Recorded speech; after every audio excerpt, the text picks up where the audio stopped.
professional. So, What is the stress like of making sure that you follow the FDA and so I think with any job where you have a certification, right? you have to be certified to serve food in the state of Alabama or the state of Alabama and the city of Mobile. And I have my Surf Safe certification, so I'm nationally certified. And that's a bit more of a more in detailed test. It's like 100 questions. It's like 8 hours long. It's an 8 hour course. So it takes quite a bit. But I think with anything that takes a certification of that level, comes with these technical. I guess like for us, it would be like the times and temperatures that things can't stay out, temperature danger zones, things that degrees that certain proteins need to be cooked up to, those kind of things. Once you kind of learn them, and you can kind of learn the systems they have in place of like Like how to organize them. temperature for chicken, you just immediately know. Yeah, it just pops right in your head. You're like 165, you're good. 165. Exactly. As soon as it goes up, Right. like as soon as that chicken is done, you know what it should be at. Is the FDA ever switching up on y'all? Yeah, for sure. Yeah, and it honestly is a little political sometimes. Really? Everything politics is in everything, and it is also in the food. In the food regulation as well. Well, is there an example of like how politics shapes? Yeah, so like on I guess not necessarily FDA, but there's a food board, and sometimes there's a leader of the food board, and it may be dairy is the leader of the food board. There may be a representative from dairy on the food board, and so you may see a big push in like drink milk, big old lots of cheese advertisements, that kind of thing, pushing Got it. tons of dairy. Food trends go off of those kind of things as well.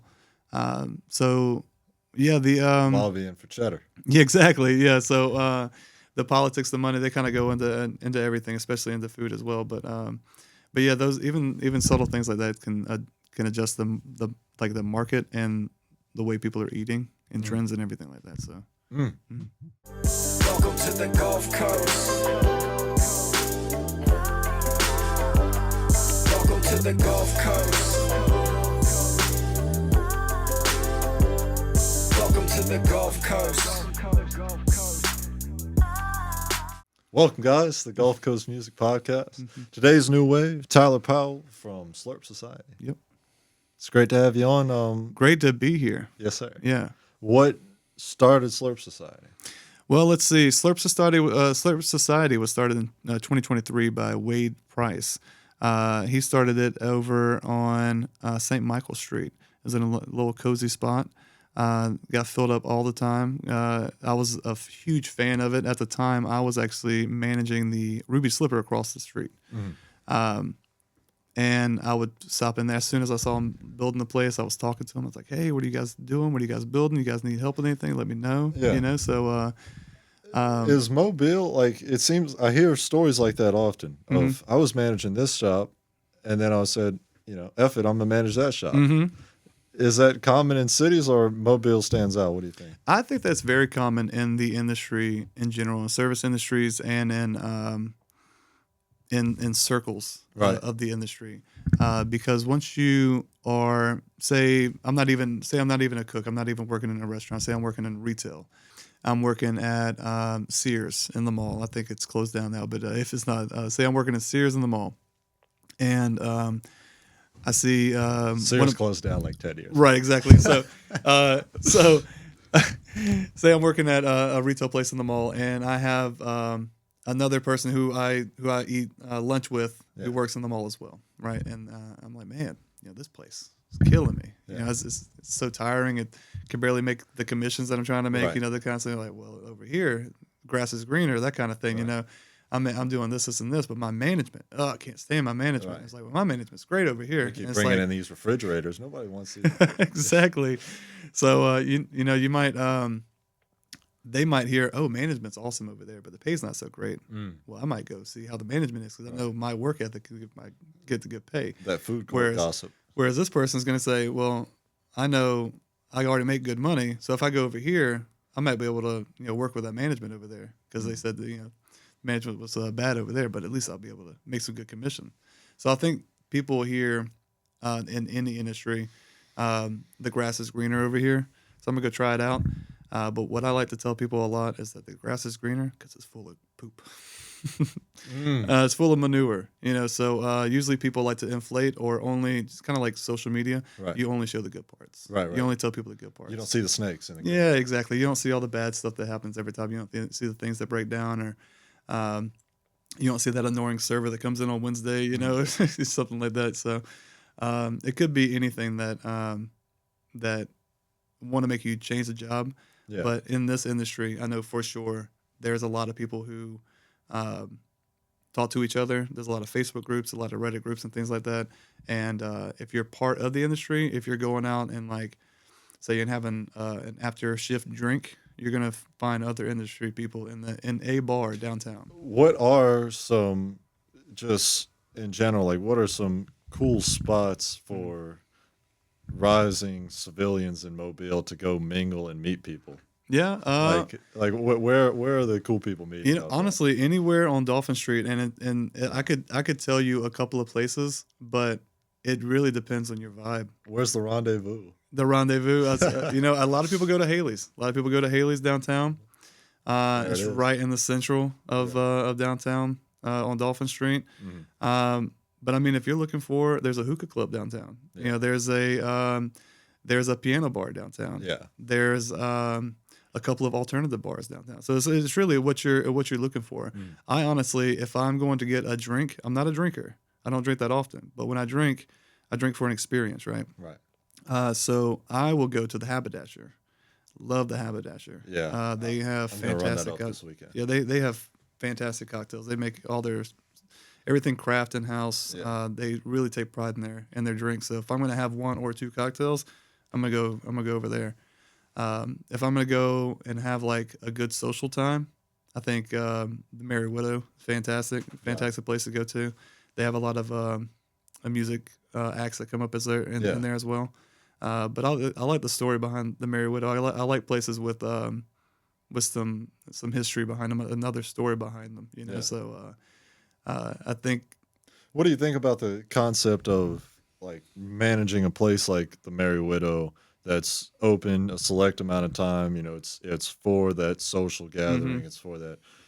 I'm willing to bet that the owner of the Merry Widow likely has another job or another hobby that he does on the side with Merry Widow. Just what do you think about the idea of that? Oh yeah, for sure. I mean, even myself, I'm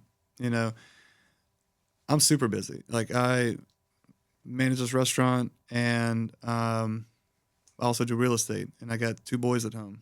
6 and 1. No, I'm sorry, 7 and 1. He just turned 7.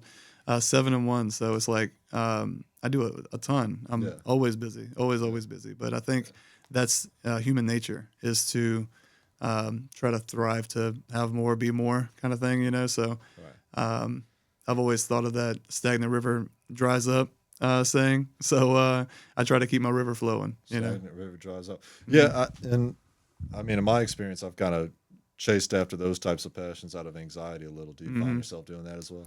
Yeah, I do. I find myself stretching myself thin, going into different projects. Thinking that I could rub elbows with this person, or I could start being an expert on this thing, or stretching eliminates anxiety, but stretching yourself too thin. Yeah, exactly. Yeah. And I'm a people pleaser. I love just making people happy, and that's why I got into the service industry in the first place. Yeah. Food makes people happy, and if I can make people happy and have a good experience through the food that we have the experience that we have, nothing makes me happier than some bao bread. I tell you. Yeah. Gosh. Yeah, those bao buns we got are fantastic. They are little flight fluffy buns. So. Speak on that, man. That thing's straight out of. Yeah. So we have them. we get them imported from our U.S. Foods supplier. Right. But we just give them a gentle steam, and we just stuff them full of good stuff. They're so good. And, honestly, they're not hard to make, but logistically, there's a lot of things I've tried to make myself, came out great. Could I have somebody who I pay hourly do that as well?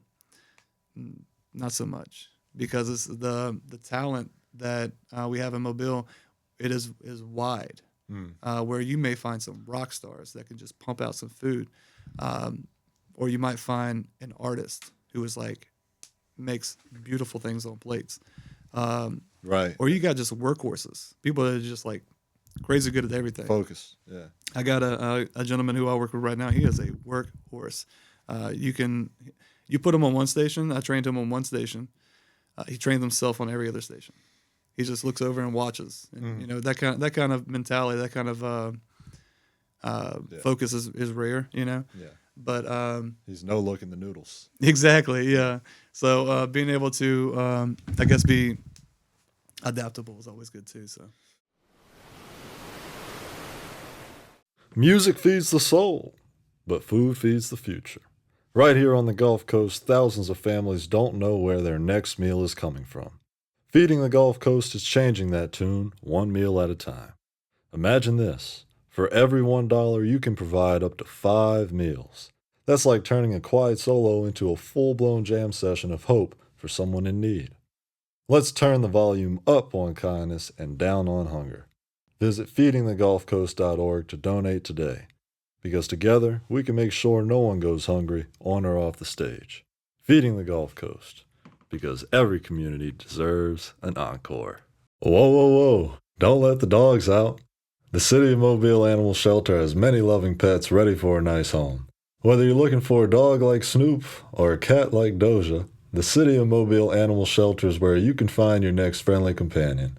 They're located at 855 Owen Street, and you can stop by anytime between 10 a.m. to 4 p.m. We all need a little bow wow in our lives. Call 251-208-2800 because the City of Mobile Animal Shelter has you covered. That's 251-208-2800. Roof. For sure. Yeah, when it comes to hiring the right staff, I'm sure you get asked, like, what's your criteria and that kind of stuff, but what are some other challenges that you might face? Well, I'd say that that people are, when it comes to hiring, everybody's trying to sell themselves in the interview. That's what the interview is. You're trying to sell yourself to the position, right?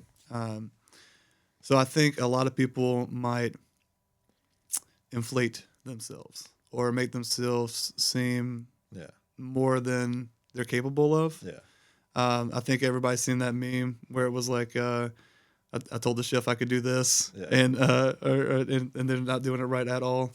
Yeah. You didn't come in from Mars. Yeah, exactly. So, and which is actually an experience I had personally with one of my first jobs I ever had. I was trying to get out of the Ruby Tuesdays scenes. I was working these like TGI Fridays, Ruby Tuesdays jobs, and I was trying to get into like a real restaurant.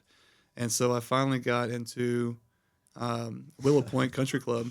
Yeah. And in the interview, the chef said, he's got a chef coat on and got his he has like a big old thick collar. He's got the ACF on and stuff and all of his certifications. And behind his head, he's got medals of gold and silver where he's won all these awards and stuff. Right. And he's like, so you went to culinary school? You didn't graduate? So what do you want to do here? I was like, I just want to learn, Yeah. And he's like, well, what'd you learn in culinary school the time that you were there? Because I don't know how long you're going to be here. So a little bit of time that you were there, what'd you learn? I was like, well, I learned like exactly. I mean, look, the industry's rough, man. Do you think, sorry to cut you off. Please. Yeah. So he was like, actually, what'd you learn? And I was like, well, I'd start naming off some terms and I said braising. And he was like, all right, stop right there. What's braising? Oof. And I was like, you want me to define it? And he was like, yeah, define it completely. And I got it completely wrong. I was like completely off of what braising was, and I was so detailed. I was so short. Hold up from 3. Yeah, and completely airballed it. And he goes, no, that's not it at all. He's like, I'll give you a job, but you're gonna learn what braising is by the end of the week. at least you pulled up, man. Yeah, so you miss 100% that you don't shoot. Exactly. And after that, that chef, Chris Doggett, he's Chris Doggett. He's a good chef. He's a great dude. I wouldn't say hard to work for, but he's a tough love kind of guy. He'd always call me whatever I'd mess up on. That was my nickname for the day. Ooh. So I'd be like raw meat one day because I accidentally touched some raw meat and cross-contaminated. He's like, "Stop! Everybody stop!" How did he see that? He's just watching. Owl eyes? Yeah. He's just he's in Expo, so he's watching the kitchen the whole time. Got it. And of course I'm new, so he's watching me like a hawk. And sure enough, I cross-contaminated. Man, how nervous is that? Like, it was nerve-wracking because I was like, I don't want to mess up. I don't want to mess up. I don't want to ask him for help either because it's like I don't want to feel like I'm dumb. Were you hitting the yes chef? Yeah. That's a respect thing in the kitchen. Calling somebody chef. You call your coworker chef. Yeah. That's a respect thing. It's just like, and then to actually call your superior chef is kind of like, I tell people that's like when you have a coach for a teacher. Yeah. You don't call him Mr. So-and-so, you call him coach. Mm. So it's like, or it's like a sensei. Yeah, exactly. It's kind of like, it's like a respect kind of thing, like a title, I guess. So for somebody to call themselves a chef is kind of self-righteous. Okay, gotcha. So somebody's like, I'm chef so-and-so. Well, that's a title, I Right. get you. You may have a certification. Right. Do you have a black belt too? Exactly. So does your kitchen respect you enough to call you chef? Right. Do the people who have worked for you and trained underneath you still contact you and say, happy birthday, chef, that kind of thing? It's like when you get that kind of recognition, that's when it's like, okay, I've reached that level, So Got it. Yeah, man.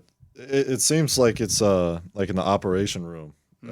You've got the surgeon back there with the practitioners grabbing different elements. It's a cool complex. Do you have any, I guess, stories that stand out from grinding in the beginning or even where you're at right now, just from the kitchen, like things that have happened? So many stories from the kitchen. Yeah, so many stories. I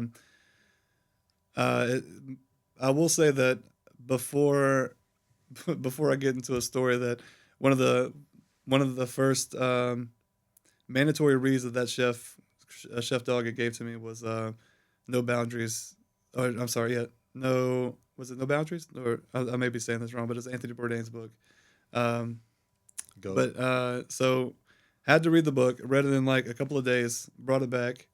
He told me to keep it, but in that book, it was just like a pirate's story, of this guy coming up in the kitchen. And this is an Anthony Bourdain story? Yeah, and Anthony Bourdain's like first job, like where he's broiling food and he's meeting the broil cook, and he's got like boils all over his hands, and he's reaching straight into a broiler, pulling out a pan with bare hands and no tongs, and that's some ego. Kind of just how tough and macho and how that industry was back then, back in the early '80s or mid '80s, and then like now where it's completely changed. But you still have these crazy stories. Yeah. You still get crazy things that happen, but you can't grab the pizza without. No, like I've had kitchen fires. I've had people cut either pieces of their fingers off. Right. My mom once did that. Shout out, Mom. Yeah. Lots of things that happened. Like I guess one that stands out was I just sharpened my knives. I had all my knives set out, everything, my entire mise set up. Mise en place means everything's set in its place. So I had my whole mise set up, and my station was looking right. And I was taking a break, and there was a new guy that came in, and he was like, "Hey, Tyler, I'm going to use your knives." I was like, "That's fine, but be careful. They are sharp." And he's like, "Oh, whatever." And he takes it, trying to be funny because we were all practicing speed and precision that week. So he's like, "I'm gonna do what you guys are doing." Yeah. And he just cut a good bit of it off. And long story short, we get him out to the hospital. It's a windy country road, getting out the country club. Was he crying? Yeah, he's a big guy and he was weeping, but shit. But it was a good bit of finger. And whenever I got back to my station, because I couldn't leave, I couldn't leave my station. Pardon me. When I got back to my station, I went to go clean up because obviously my station is now bloodied. I had to reset everything. I had to clean everything. And I picked my knife up, the first thing, and there he is on my knife. Right. He's still here. Right. I was like, oh, look, we don't have to clock him out. He's still present. He's on my knife right now. Here, try putting it on his phone. Exactly. See if we can, log in. So, yeah, crazy. And then, like, I guess there was a lot of. I've been in some very dirty kitchens. Yeah. That I've What gone type of food makes the kitchen the dirtiest? Oh man. Some seafood, huh? Seafood Shellfish. and you wouldn't think so, but like just down home Southern fried stuff. Oh, that, Yeah. yeah. Oh, my that was my God. second guess on Family Feud. That or a smokehouse. The smoke on the walls is hard to get off. That's a hard one, but compared to grease, oh my goodness. I'd see some places where whenever I come in for like an interview, I'd walk the kitchen, and the first thing I look at is the fryer, because if you're not cleaning your fryer, it's like you're not cleaning anything. And there would be like racks above the fryers, which you're not supposed to have because there's heat coming out of them. And there's just oil, like solidified oil, like just hanging down of like catacombs of Right. of old grease. I'm like, this is not good. Condensation. Yeah, there was a couple of jobs that I took out of like just kind of feeling bad for him. I was like, I got to get in here and clean this place Really? up. Yeah. Like, How many jobs have you had? Yeah, if I could count them, man, it'd probably be more than 10, 15 in the industry. But And how old are you, if you don't mind? yeah, I turned 35 this year. 35. So is that common in the food industry to be? There's, I would say not for a lot of people. A lot of people stick around. A lot of people stay in the same job for a long time because they find themselves comfortable in there. Right. I did not find comfort in the same places that I was at. There was a lot of places that I either moved because of finances, management, or better opportunities. And You ever move because of the menu? yeah, for sure. I've tried to adjust the menu, and I've been told lots of places, if it was called Tyler's, you could do it. Yeah. You could do whatever you wanted. This was your place, but it's not. It's my place, and so Yeah. we're gonna do it my way. Right. They're like, where the hell are these mangoes coming in? Right. So I tried some things, but also from the way that people have raised me in the kitchen, have taught me the way that they do things, I've learned the best ways to do things and the ways that I don't want to do things. So just like that, I don't run my kitchen like that. If somebody has an idea, we're gonna run with it. We're gonna run for it. Like I have a creme brulee recipe that we've had for a while. We've had people from like Dropout Bakery come in and they're like, "Man, this is one of the best creme brulees I've ever had." And I had one of a bartender of all people say, "Hey, I got an idea for a creme brulee. I want to do a matcha one, and I want to do a chocolate one. I want to do this one." I'm like, "If you do it, you let me know. I'll walk you through it. So, because I know you don't know what you're doing, I'll walk you through it, and we'll do it together, and we'll see if it works." Those are the best creme brulees we've had. Right. And it's like, if I just stuck with what I thought was the best, we would have never found that. For sure. If anything, that would have went somewhere else. So I think being able to let people express themselves and be able to learn when they want to learn is something that I didn't get a lot of, and when I did get it, it was nice. In Mobile, we don't talk about change, we work for it. At Dexter's Boxing Gym, this is where confidence is built, punch by punch. No gimmicks, no excuses, just real training for real people. This January, we're offering a new membership plan designed to help you stay strong and stay consistent. New year, new me. Mobile's home for boxing, Dexter's.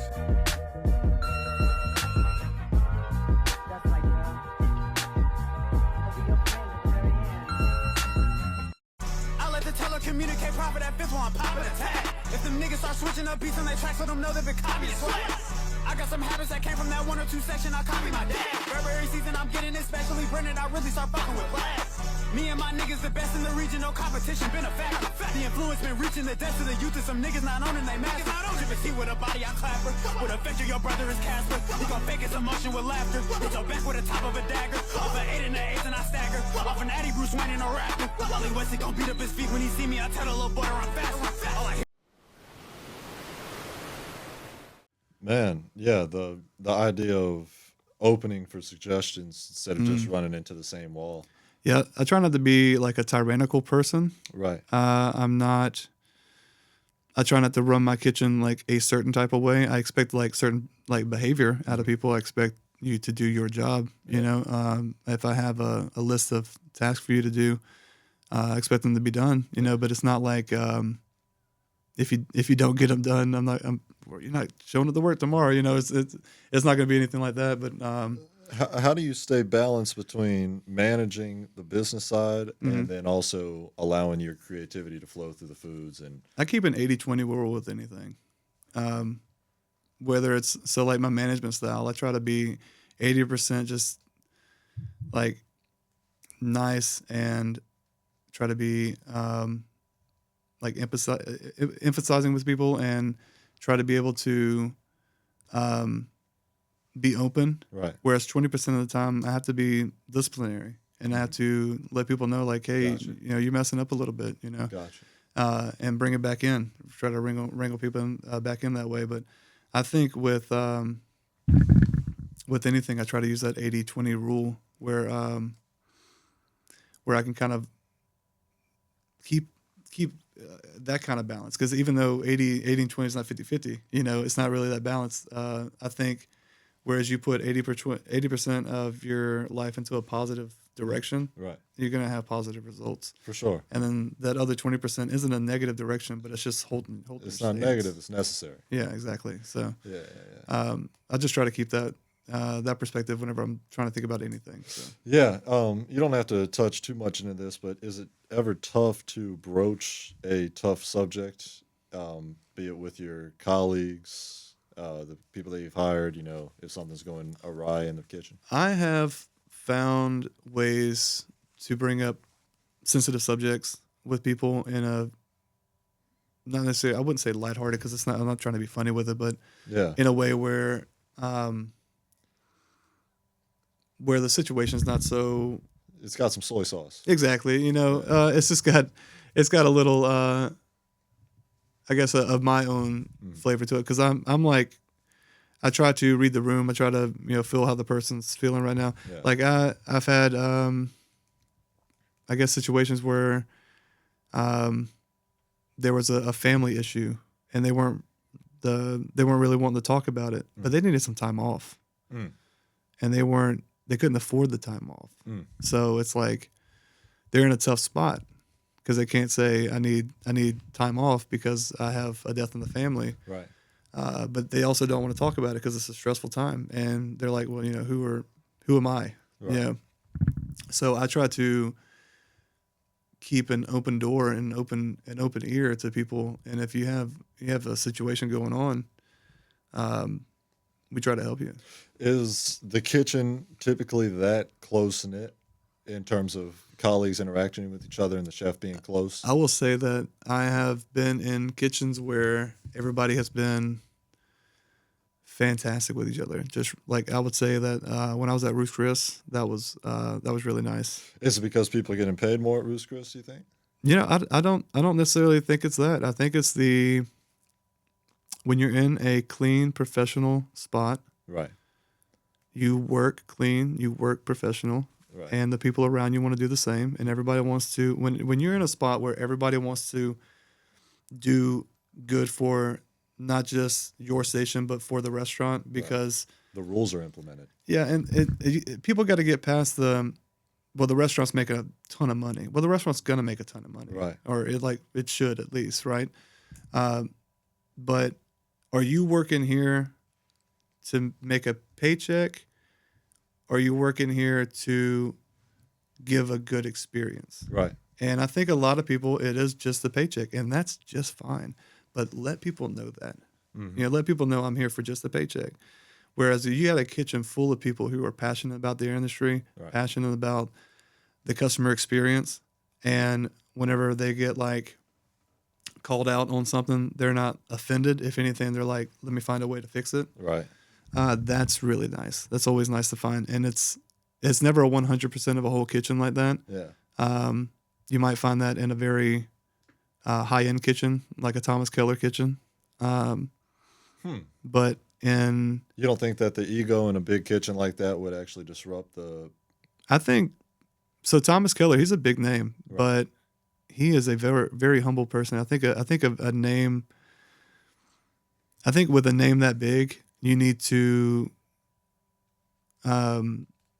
I guess what's the saying? Like, walk lightly but carry a big stick kind of thing. Mhm. You know, like everybody knows his name. Everybody knows who he is. Yeah. But he can still walk lightly because he doesn't have to worry about anybody coming to try to take a spot. You know, You think Gordon Ramsay's like that in real life? Gordon Ramsay, as much as I love Gordon Ramsay, he is a character on TV. Right. Yeah. And I think that whenever he has to be that way in a kitchen, whereas some people have worked with him and he is like that, where he will yell at you. I think that was some mental health issues. Really? Yeah. Not saying that he's crazy or anything like that, but I'm saying that maybe he had some things that he could have worked out. Yeah. You know, maybe he had some anger issues. You know. Yeah. No, I kind of guessed that off of the one video I'd watched him making just regular noodles and he just dumped the entire thing of olive oil, and had to watch a different video because Yeah. I'm just so there's too much salt too. exactly. So there's great chefs out there, but just because you have a name or recognition doesn't necessarily mean that that you're perfect. You know, and I'm the first person to say I'm not perfect and I don't know the best way to do everything. I just know my ways. My ways have got me this far, and I can say that, and that's all I can say. I will say that a lot of people like my food. Whenever I try anything out in the kitchen, everybody's, they're enjoying it. Yeah. One of my favorite things to do is cook family meal, which I haven't been able to do in a long time because we've been so busy. But family meal is one of the staples of like what I like to do. That was one of the biggest things that when I first started in the kitchen that I was assigned to do. You're making family meal tonight, and you cannot use any brand new groceries. That was my assignment. So anything that was going out, anything that was going bad, anything that we weren't using on the menu, I could use for employee meal. And sorry, Yeah. was this when you were managing the? Now, this is when I first started back at that country club. Gotcha. And So- family meal refers to leftovers. Then it's not like an item on the menu. Yeah, family meal is right before service while everybody's prepping. I had the easiest station. That's why I was assigned it. So I was the salad prep guy. That's the easiest station. So yeah, usually it's busy, but it's the easiest because you're not handling hot stuff. You're not temping anything. Yeah. You get an order for a salad, you make it, you send it out. You're not waiting for anything. You just make it and you send it out. Gotcha. So on a salad station, you prepped everything. Everything's cold. Everything's chopped up. It's pretty easy to get done. You have the smallest station usually. So it was my job to make family meals. So I couldn't use. It wasn't necessarily leftovers, but it's a meal that after everybody is prepped and dinner service is about to start, we have maybe 45 minutes, maybe an hour before dinner service starts. I will present family meal to everybody and say, this is what I made, or For the staff. Exactly. Got it. And we would all sit down if we had time, because there's lots of times where we're not busy enough to sit down, but we would sit down as many times as we could with silverware, plates, glasses, and we would dine together. Yeah. Cheers to Tyler. Yeah. So it's kind of like, I guess in a Christian background, it would be fellowshipping, right? So I think that really helped a lot with the camaraderie in a kitchen, because you didn't want to. It was harder to be mad at the person that just passed you the bread a little while ago. So it's harder to yell at somebody who just made you this beautiful food. You know, so it's. I think that was a smart thing for the chef to do, because even if on the fast days where I made like a sandwich and people were just grabbing it and putting it back on their station, that was what got them through the night. You know? I guess I never thought about it like that, but the chef is like he is that guy like in the kitchen, like like in the way that you just phrased it of it was smart for the chef to do. You know, he's the project manager every night. And then I really appreciate that you brought up that example of implementing a different strategy that benefits the culture. Damn, I had a question. So if the salad was the easiest part of the kitchen, what was the toughest? I'd say for a lot of people, it's the grill station. Grill station. Because steaks can be hard. Steaks, not every cow's the same. Not every piece of meat is the same. Not every marbling's the same. You know, so every single piece of meat's like a fingerprint. You know, it's completely different. It's completely unique. So being able to say this steak and this steak are both going to be medium. And when they both get to the table and the customers cut them up and right in the middle, because that's what they're going to do every time, cut them up and right in the middle, are they both going to be the exact same temperature? Even though this one had more fat, this one was a little taller, this one was a little wider. You know, how are you going to adjust that? So I think being able to think on the fly like that, to be able to adjust the temperatures, adjust yourself, and adjust your cooking method on the fly in the moment, because you're sitting there feeling the meat or temping the meat. Right, remembering that the one in the corner is medium, the other one's And also you got to know your grill, because on a grill you have hot spots and cold spots. So you have maybe you need to hold something, right? So you turn this one off. Oh, wow. And you'll just have a pilot light on. So you be grilling hot over here. You got all your hot spots. So you're putting all your cross marks on, right? Yeah. You're putting all your cross marks on over here. And then say you have all your rares, you're putting all your rares over here. Right. So your rares are done. You're putting all your mediums over on the hot still, but not on the super hot. So you got to be able to adjust it. Now I've been in situations where I've had like 100 steaks on a grill, 100 fillets on a grill, or like Joey Chestnut numbers. Yeah, like just crazy stuff, you know, like where it's like we're getting ready for a catering, or we're getting ready for a big Christmas party, or it's just swamped. It's just busy. I will say that at Ruth's Chris, whenever COVID hit, COVID Christmas, that was a quite a time. What do you mean, the 2020 Christmas or 2019 Christmas? I would say 2019. Right, going into COVID. Yeah, so it was when everybody was like, man, it's nothing, you know, it's whatever. We had put some COVID in my drink. Right, exactly. We had a COVID cocktail, right? So we had a Christmas party one night, and it was close to Christmas, but it wasn't. I don't think it was even the 20th yet. No, it wasn't even the 20th yet, but it was like a Thursday or a Friday, and so we had this Christmas party. It was huge. They packed it out, and I heard a couple of people in the crowd just like, oh, just a little bit, and I'm like, well, that doesn't make me right. Like now it would, but back then I was like, well, that's a little weird, you know. But as the sous chef there, I was running food, you know, so I was going in and out of the kitchen, and so I was like cooking, I was helping manage the kitchen, and then I was like running food out, kind of interacting with some tables, right? And so I was like going in between folks and all kinds of stuff, and I was in and out of that place, but that's how you catch it. That's how you catch it. But I will say that as many times I think I've had COVID like maybe once or twice, maybe. But I've been around in the industry for so long. It's like it's hard for me to get sick. I'll bring it home and get other people sick before I'll get sick. It's crazy. But you think it's just your immune system's developed? I think so, because I've just been around so many people, and so all that grease is worse. Maybe like working through sicknesses too. Just I don't know. Yeah. But so I was. All you need is some pho. Yeah, I was doing the Christmas party, and tons of people in there. And the Christmas party ended, and everybody was like, "Okay, let's have a good night," and everybody went home. And then the next day, we had tons of reservations, tons of people on the books. It was either a busy Friday or a busy Saturday night, and everybody started dropping like flies. They started calling in, and one by one, every single staff member called in, Following that dinner party. and they all had COVID. They all sent positive results. Some of them like, I don't have a test with me, but we had tests up in the office, and Yeah. I was like, come on up here, I got one for you. And they right in front of me, they all tested positive too. So Wow, man.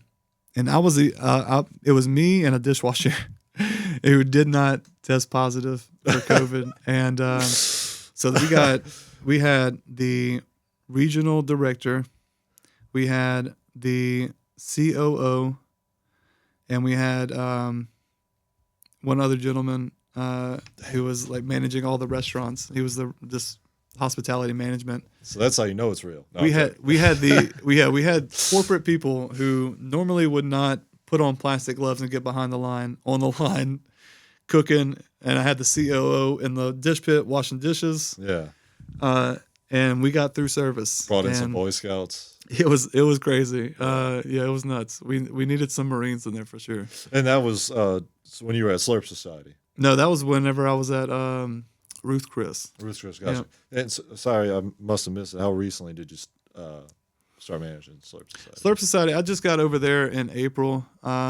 Really? I've been. So about the time that I initially met you. Right when you first came in, I was kind of getting settled in. That's great. And started kind of adjusting the place a little bit. Without going into like crazy detail, it was just whenever they went from the smaller place to a bigger space, it was hard to fill up, and the rent was so much higher because it's on a prime location in Dolphin Street. Did Slurp Society change locations? Mm-hmm. Yeah, so it was on St. Michael Street, right across the street from Ruby Slipper. And it was a cozy little spot, and it had like, I think 20 tables in there, and it would fill up, and they had people outside and wait lists. And the menu was just always killer. yeah, it was always, and I was always a fan. I've always been a fan. And I was on there opening night. I went to all their pop-ups, like I was a huge fan. Is it a franchise? No, it's only one place, and huge fan of all theirs. But what's it like seeing an open night for any restaurant downtown? Like, do you always go to the opening night just because it's like draft day? No, not necessarily. I only get excited for a couple of places, and there's only a few restaurants in Mobile that I will go out to eat at. But in terms of like, how many opening nights have you been to? Oh, I'd say at least 20. At least 20. It's kind of like a thing of like, let's see what they're doing. Let's see what it's doing. Yeah, can't miss an opening night. Right. I just want to see. It's kind of like if I was in a different industry, I wouldn't want to miss. Like if I was a basketball recruiter, I'm not going to miss like opening night. Yeah. Of basketball, I'm not because in your eyes, you might eventually manage the place. exactly. I might be looking for those players, or whatever. So I might be scoping service staff. Do you ever think that you could manage two restaurants? I've actually I was managing at one point Ruby Slipper and Slurp Society a little bit at the same time because I was consulting Slurp Society while managing Ruby Slipper. So it was like I was getting off of Ruby Slipper, and then I was like kind of going over there and being like, okay, here's what we can do. Yeah, man. Trying to revamp it. But how much business did that take? Like business knowledge? Like, did you feel like you should have had a business degree in college, or was it just like? I felt like every single thing that I had learned up to that point finally came to a point, and it was like, there's an opportunity here. I wasn't trying to be greedy. I did not want to try to be like, or try to take advantage of a situation either. But I will say that when the opportunity arose, and he came right to me with it, I was like, this is awesome, And so when I was given the opportunity to take over, like I was given the equity, essentially because he had to back away. Wade had to back away. He had some health issues. He had some issues with his father also had some health issues, and it was just a lot that was going on, and he couldn't be at the restaurant and also where he needed to be in his life, like in his personal life. And the restaurant kind of started falling to the wayside, and he knew that. And so he reached out, and that's why he was trying to get consulting with me. And I'd actually tried to help him sell the restaurant a couple of times because he was trying to find somebody who could run it. And eventually he was just like, what if I just gave it to you? Yeah. And you just ran it. And I'm a minority owner, of course, but I am the only operator, essentially, besides my wife, who's helping me out. Shout out to Stacy. She does a lot. She way too much almost. But yeah, that's a great story. You've got a great way of, I'm using this word incorrectly, delineating whatever like questions I've thrown at you, or in that example that you brought up of the interview that you had with the chef where he asked you about braising, of immediately responding decisively. Do you think that comes from working in the kitchen and developing that focus? Yeah, I think it really does because And please speak on the focus of the kitchen, because it's a different level, you know. yeah, so in the kitchen, at first you learn to keep your head here. Like you keep your head down, you keep your head on your station until you learn everything. But then once you learn down here, you lean back and you start keeping your head on a swivel a little bit. And I think that is really where the observation and the focus and the attention to detail come into play. And just like that chef who would call me out on everything whenever I would mess up because he was watching me, he wasn't just watching me, he was watching everybody. Was he ever a hypocrite? Were you ever like, gotcha? No. No. I couldn't catch him at all. He had a couple of anger issues, but that was about it. Yeah. I'd walk past the walk-in freezer. Have you ever seen like a walk-in refrigerator? Yeah. Like the doors, so they're like metal doors, right? Our metal door, or his metal door, Probably at Costco. was dented.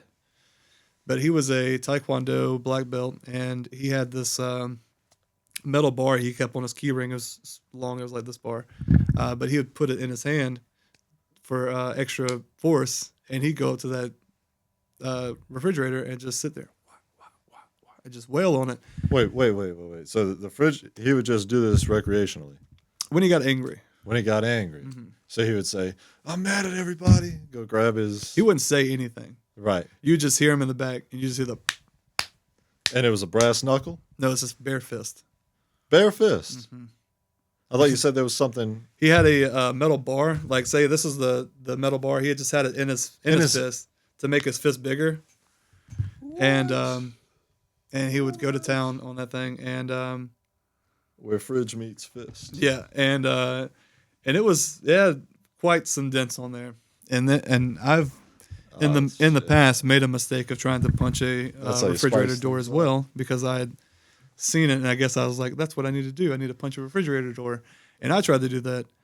I put a little dent in it, but I hurt my hand really bad. Lost your cutting hand for a Oh week. my goodness, yeah. So whatever that guy. Whatever he had going on, he could punch the crap out of that door. Wow. I'll say that. Wow. Yeah, that focuses on a different level. Yeah. We should have, I guess, been talking about Slurp Society, but I've really enjoyed the conversation. You've been a great open book. When it comes to Slurp Society, let's talk about the music that and the acts that you'll get in there, the open mics. When did you start doing that? Well, I'll say when I first got into Slurp Society, the first thing I did was shut the place down for about a week, and which was tough because I wanted it to be shut down for a month, to be honest with you. And Wow. I needed to get in there and kind of redo the place because I'm not saying it was dirty, but it needed to be cleaned. Yeah. It needed to be back to a 0 point. Where we say hospital sterile, where it's hard to get the hospital sterile because they got some standards, but get as close as you can to that sterile. So we stripped everything in the kitchen. We took everything out, cleaned everything. We power washed everything. And that other room, the other venue, Little Dragon, it was dirty. The tile was disgusting. It looked like it had never been cleaned. It had never been used. And so I was like, we got to get this place clean. It's beautiful in here. We got these red lanterns everywhere. We got these murals everywhere. Just got to get this place cleaned up. So once we got it cleaned up, I was like, man, what if we did something with this? Besides just renting it out or sitting people in here, because it's hard to fill up that space already, let alone this extra space. No wonder nobody's cleaned up in here because nobody's had to sit in here. So I'm like, what if we just put it out there that we're gonna start having a music venue, and I started connecting with some folks and started letting them know like, this is the price that I'm looking for, but you bring people in the door to buy food or drinks, and it'll counterbalance itself. And the price that you're looking for is coming from them, or you're paying? No, it's like the event fee that I would use to charge for the room itself, like how much I would charge to take up that space. You'd rent it out for? Yeah, it's $200 for 2 hours, which is super cheap, and I'm actually probably going to go up on that soon. Yeah. But it was just like an introductory price to let people know, like, hey, we're doing this. We have this place. We got all these people that have done all these things in there. Right. So far, we've had heavy metal shows. I was going to ask about that. When people are eating, how does that go with the heavy metal? Well, usually we start the shows a little bit later, and we try to advertise heavily on social media that, hey, there's going to be a show tonight, so if you're coming, don't bring your mom. Yeah, just know it's going to be. Now, I will say that we've had parents bring their kids to the metal shows and had a good time. We've had I'd say a plethora of different people that come in during the different shows. Sometimes not expecting what was going on, and then being super surprised and excited that something was happening. They're like, what are they setting up for? Oh, it's a show? Is the show's happening right now? That's cool. So some people get excited for it, and some people are like, I'll just take it to go. Thank you. Right. I appreciate it. It's like if I would have checked your Facebook page, I would have known, or Instagram page, I would have known. So I will say that we've gotten, I'd say like probably one bad review from somebody about it. But it's been worth it. It's been worth it. Yeah. And to be able to give a space to not only musicians, but also the community, especially like the metal community and these DJs that come out. Right. They don't really have places to play because like there's a lot of venues that are closed down, especially downtown, especially in Mobile. Right. And also performing at a restaurant kind of bridges that gap of all ages, right? Yeah, exactly. That they're able to, Yeah, so I can serve alcoholic drinks to the people who show us their IDs, of course, because they got to come. Usually we'll keep the side doors that connect the restaurant and the venue closed. Yeah. So they have to come out into the restaurant, to the bar, show an ID, get a drink that way. Whereas they'll do just ticket sales over there. And we try not to manage any of that. We try just to be the venue. So if they have anything going on as far as like merchandise wise or anything over there, they handle all that. So we just try to be the venue, and it's worked out pretty good. We've had, the metal shows, the DJs. We've had, a marketplace where I've had comedy nights. Yeah, comedy nights. A marketplace. Yeah, the marketplace was pretty cool. We had like 8 or 10 vendors out there selling vintage clothes or art pieces or cool, yeah. Vinyls, things like that. Yeah. We do comedy, open mic comedy every Thursday with Carson Taylor with Whippersnapper Comedy. Yeah.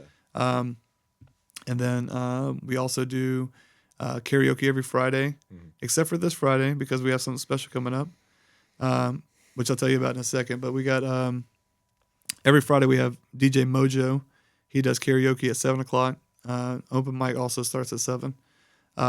If you want to participate in open mic, you can come in at 6:30 and sign up. And open mic for karaoke? For the comedy night, for Whippersnapper Comedy.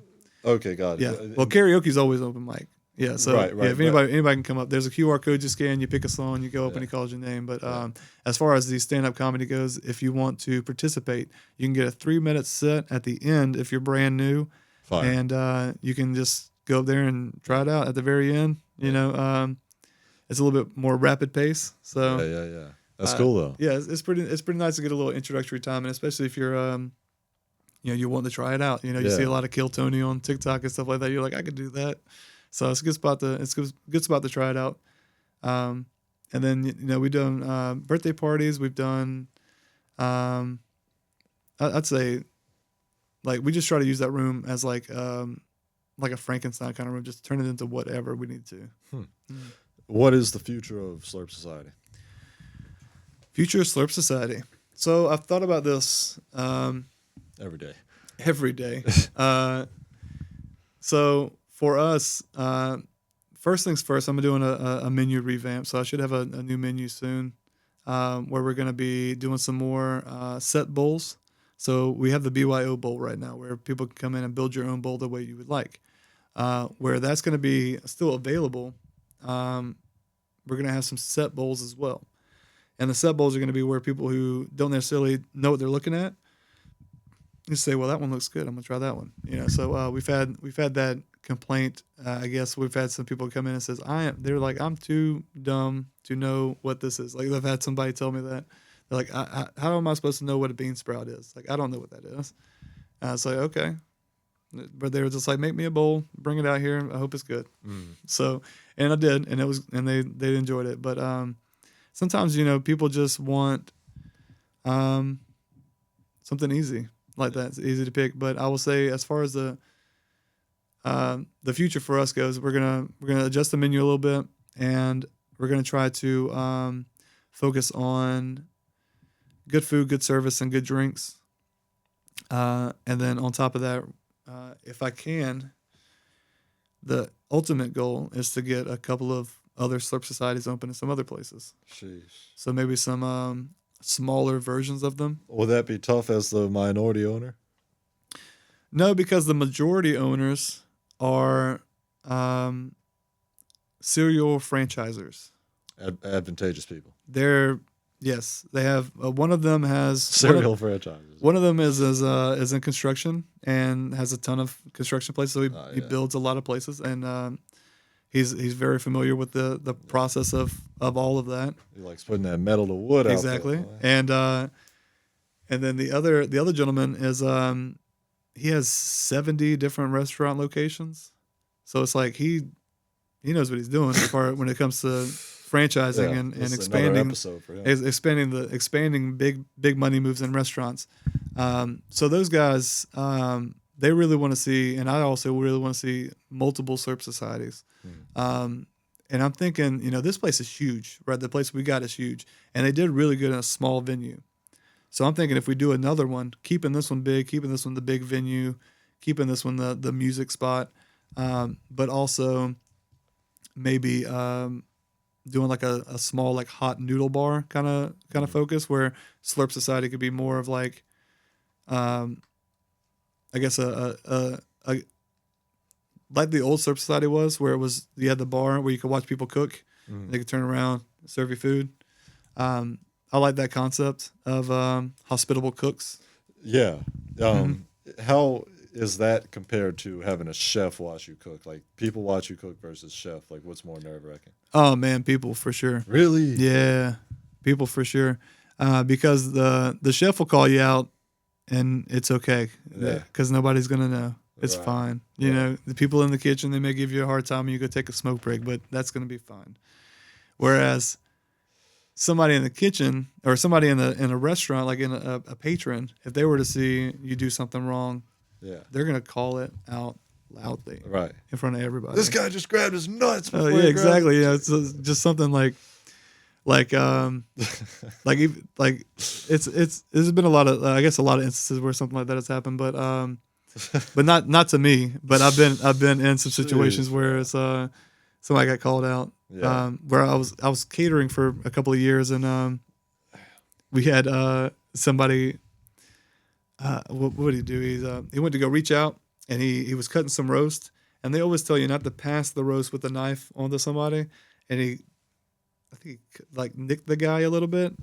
Yeah, and that guy was like, "Oh my God, you just cut me!" Right. Well, he made a huge deal. I mean, I didn't want my A1C today. Yeah. So the guy, he got cut, so it wasn't fun for anybody, but also like being a little bit of a baby about it. Yeah. But he was making a huge deal about it, and see if we have a Band-Aid. Yeah, we had to shut the whole station down and all that stuff. So, but it was there's been some crazy situations, I guess, but I've like had to cook in hurricanes outside for catering. That was fun. Cooking for like 10,000 people for the Senior Bowl. Those are always great events. Just I guess I've had quite an experience Yeah. coming in the kitchen, like coming from the kitchen and into the spots now, and I guess that background and overcoming a lot of those issues or challenges, or just kind of going with them, and just kind of getting through. We got to get through the night, kind of get through service. Keeping that mentality has really taught me a lot, and I've been able to bring a lot of those elements into Slurp as well. So hopefully this place will be thriving again. Summer's been tough for everybody downtown. Everybody leaves. Everybody leaves, and it's hot, and nobody wants to go outside. And especially for a ramen shop where we serve hot noodles, Right. and a hot broth, it's hard to get people out to want to come eat noodles in hot, blazing summer. But I will say that fall's coming, winter's coming, and it's our time. It's our time to shine. Yes, so that's what we grind for. exactly. So I've had some new things where I've been testing some things out, and this past week we did a birria ramen. We're right next door to La Delicia, and I've been talking to those guys since they've been opening, and I went to their opening day as well. They're fantastic people, and they actually threw the idea at me. They were like, "You should make some birria ramen." I was like, "You sure? Yeah. You want me to make? Because you're the Mexican restaurant. You sure you want me to make the birria?" And he's like, "I just want to see if you can make it." So I made him some, and he was like, "This is good. This Slurp is really Society, good." Holmes. Yeah, so he's like, "This is really good." So I brought him a bowl of it, because I ended up making the tare with the I incorporated the whole thing into the dish, but he ended up really enjoying his bowl of ramen that day, because it had a little bit of a flair to it that he enjoyed. So a little bit of familiar soup, because that's what birria is. It's at the core, it's a hearty soup. Right. And it's been turned into a kind of a stewed meat only, put into different things. So, but really at the core of it, it's a stew. So, and that's kind of the thing with a lot of big popular dishes. Yeah. They were like peasants' meals, or considered like poor people's meals, or like struggle meals, and now they're like served in the finest dining restaurants in the Ain't world. that a metaphor? It's crazy, right? Yeah. So next thing you'll see like people having crackers with Cheez-Its or Cheese Whiz on it as a gourmet meal. Right. We give the aliens like Snickers. Exactly. You'll finally be able to get that Snickers Exactly. away. Yeah. Well, I'm sorry to cut you off. I'm worried that the video is gonna lag out, but I really appreciate you for coming on. And super honor. Thank you guys for tuning in to another episode. Make sure I'll be there on Thursday. Make sure you guys join at Slurp Society and catch some open mics. Open mics. We'll see you guys in the next wave. Thank you so much. Welcome to the Gulf Coast. Welcome to the Gulf Coast. Welcome to the Gulf Coast.